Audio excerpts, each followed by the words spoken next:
Tchad Connection 2030 est ce forum d'investisseurs organisé à Abu Dhabi par la République voisine.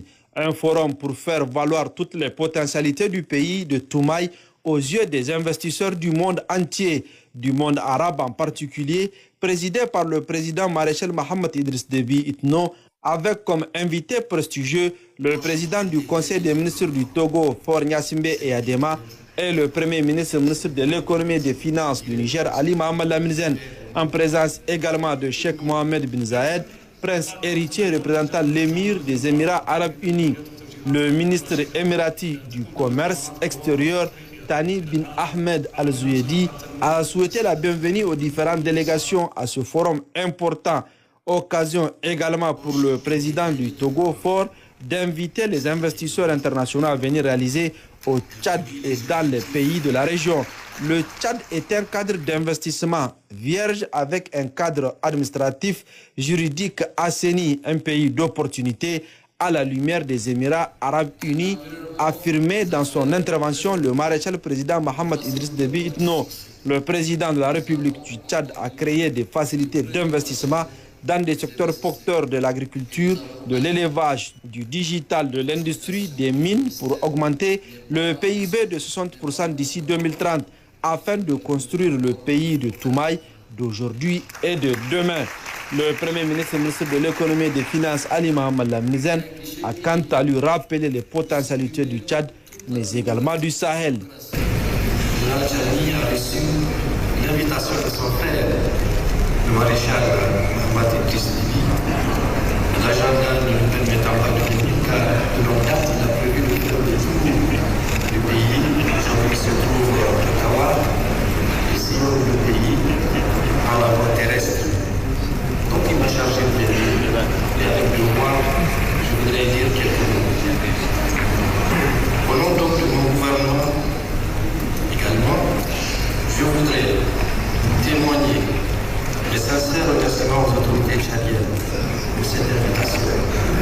Témoignage éloquent signalait des liens fraternels et séculaires qui unissent nos deux pays, nos deux nations, nos deux peuples. Je m'en voudrais de ne pas remercier aussi le pays hôte qui a facilité notre arrivée, notre installation et notre présence. Je me présente à cette réunion en triple titre. Tout d'abord, en tant que Premier ministre de l'économie et des finances du Niger, élu par le chef de l'État, le général Tchani, d'un pays voisin, frère et ami du Tchad, avec lequel le Niger partage une vision commune pour l'avenir. Le Niger a des intérêts directs dans les différents projets portés par le plan quinquennal Tchad Connection politique. Ensuite, comme un ambassadeur de la cause sahélienne et régionale, le plan Tchad Connection 2030 ne traduit pas seulement l'ambition des autorités tchadiennes, il reflète une vision économique et sécuritaire qui concerne de très près la sous-région, notamment le Sahel et l'Afrique centrale. Enfin, ma qualité d'ancien représentant de la BAD, Banque africaine de développement, N'Djamena, qui a connu l'économie, j'ai eu l'honneur de connaître l'économie du Tchad, ses forces et ses défis. Fort de ces attributs, je mettrai à l'avant 5 arguments forts pour étayer mon plaidoyer en faveur du financement de ce plan extrêmement important, soumis à votre appréciation. Tout d'abord, le premier concerne les énormes potentialités dont regorge l'économie tchadienne. En investissant au Tchad, vous participerez sans aucun doute au prochain miracle économique de l'Afrique. Nous en avons le conviction. Et en premier appuyé par le président du Tchad.